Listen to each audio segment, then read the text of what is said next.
Don't just live for tomorrow, or just live in yesterday.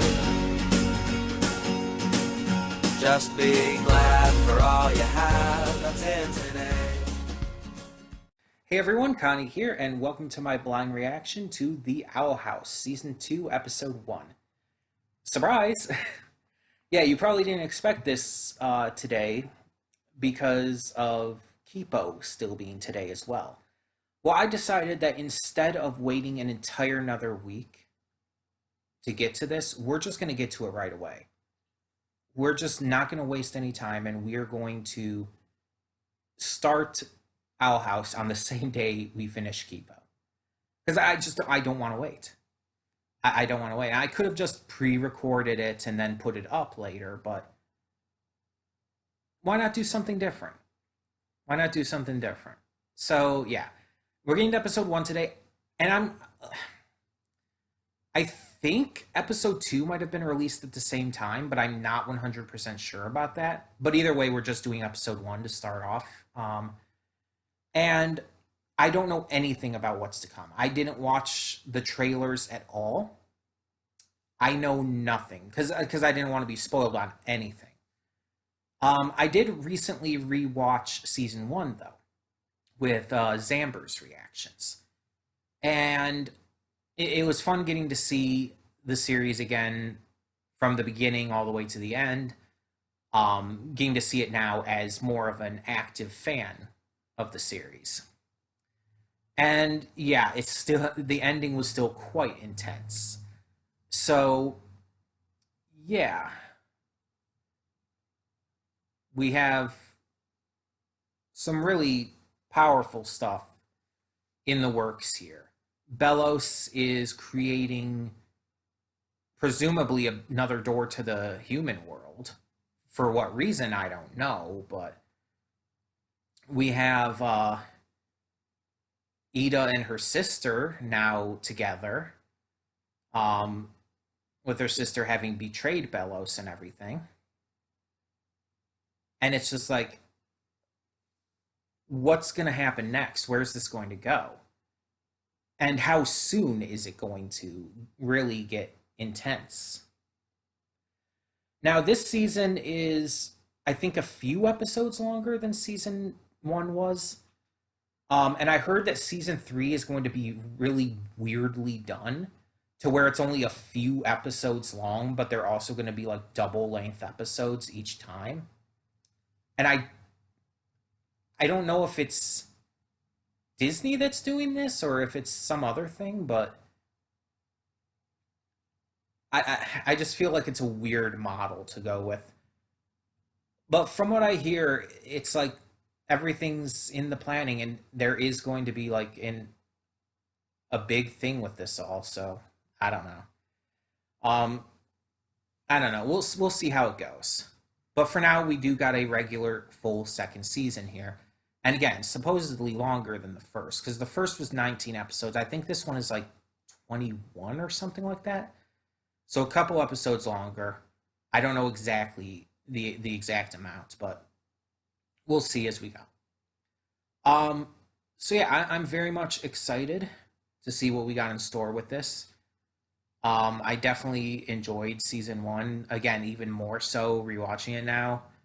And I'm definitely excited to see more of Amity's gay panic, because seriously, one of the best joys of season 1 was seeing Amity just completely lose her shit over Luz. The "Oh sports, wow" line is still phenomenal. And just her freaking out over the idea of her and Luz being on the same team, wearing cute outfits, sweating. I love that. I just love that that's where it went. And it's just, and then you have Amity's full face blush. And it's just, it's super cute. It's super fucking cute. Um, but yeah, I'm excited to see more of that. Just more with these characters and all. But yeah, since I didn't see the trailer or anything, or trailers, I guess, if there were multiple, I don't know. I know nothing going into this. And I plan to keep it that way. Um, that is why that is another reason why I'm reacting to this so soon. I don't want to be spoiled. There were a few things I was spoiled on in the first season, such as the dance and everything. And I don't want to be spoiled on big stuff like that again, so I want to get to this as quick as possible. Um, and I'm going to be trying my damnedest to avoid shit on social media. But in the meantime, we're just going to get started, hope for the best. I have a lot of excitement for this. And I really, really want this to just be even better than season 1. So, that being said, let's get this going. When the screen fades to black, pause this redirect and go to the description below. Follow the link to the reaction, and after you watch it, come back here to the redirect and resume play.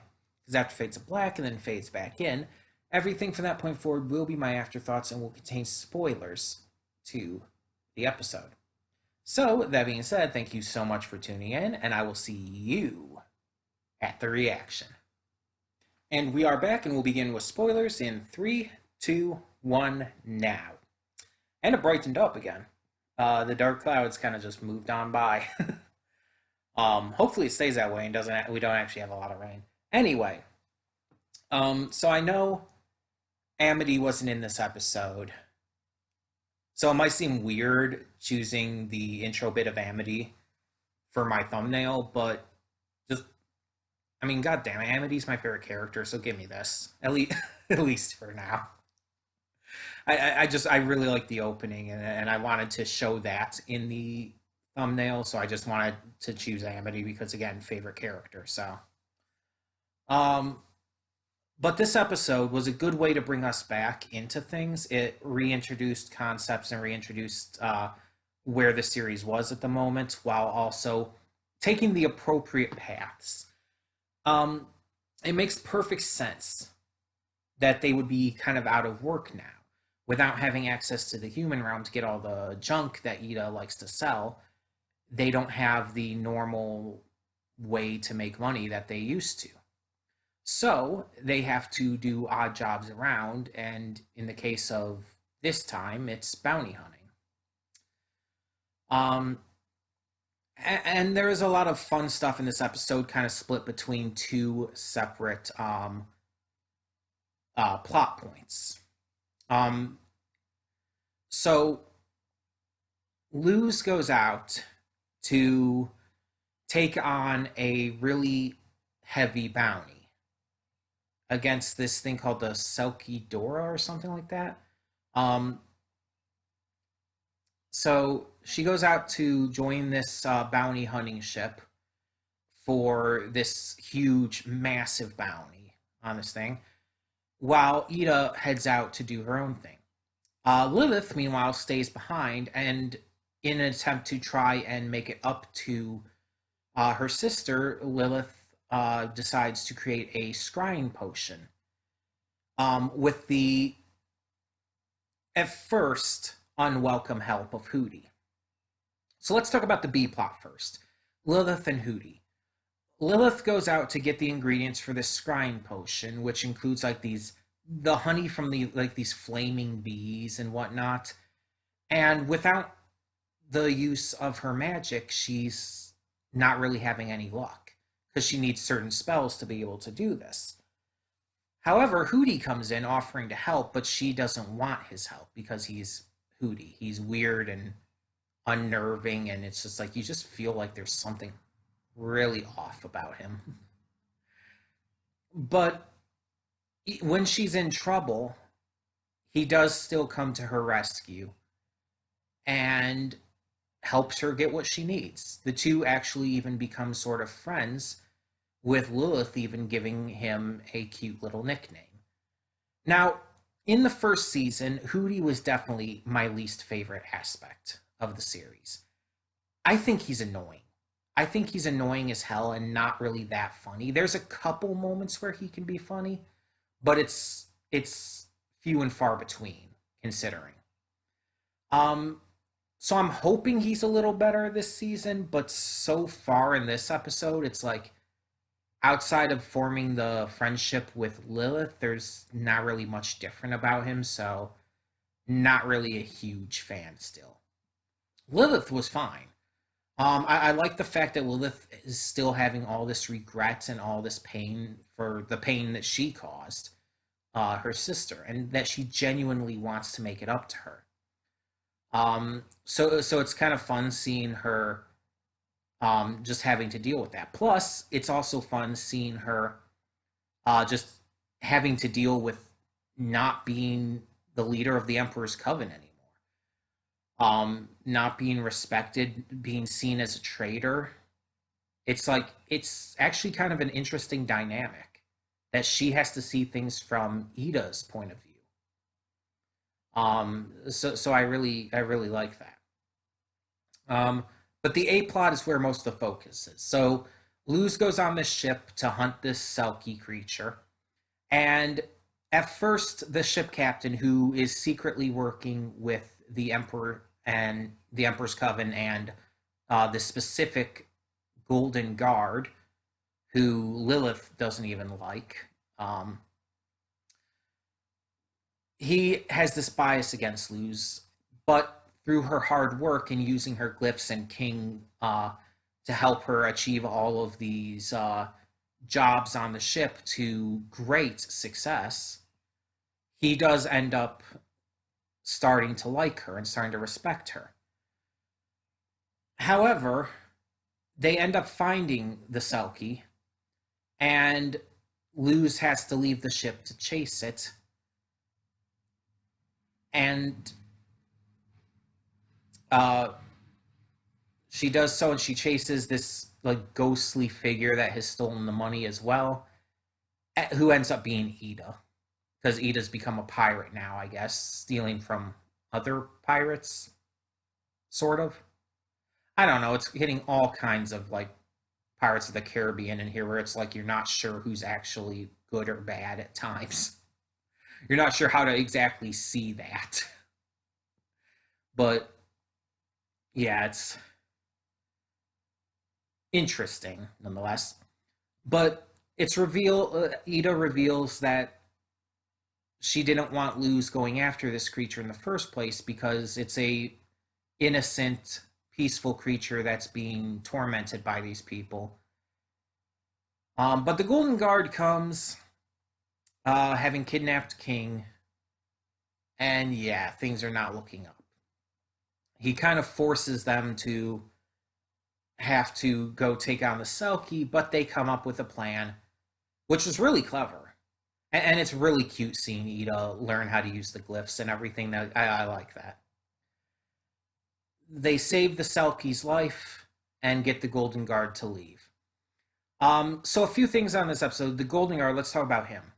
I think I'm going to look this up right now because I forgot to look it up in between. But his voice sounds like Zeno Robinson. As I mentioned, Zeno Robinson he voiced Hawks in the dub for My Hero Academia. Yes, it is Zeno. I thought so. I thought he sounded like him. Okay, so that's cool. I actually recognize the voice actor. That's rare. It's rare that I recognize the voice actor and got it right. He at first, earlier on in the episode, is made to seem almost intimidating, but once he actually like really comes in, he's kind of a goofball. He's kind of he's very charismatic and fun, but he still does have a little bit of a threatening aura to him.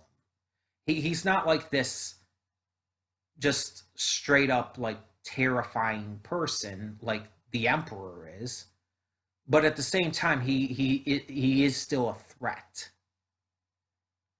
But he also has a very like silly, fun personality, like Ida. Honestly, when he said "bye" in the way he did, it very much made me think of Ida, because I think she said "bye" in the same way. Um, but yeah, so that was pretty interesting. I liked seeing Luz having become so proficient at using the glyphs that she can use them for so many different things. Her ingenuity is really showing through here. Like, yeah, might still be seen as a little weird, but she's very smart. She's showing that she can really adapt to situations and use these glyphs in ways that you might not necessarily always think about. And that's really cool. I really like that about her.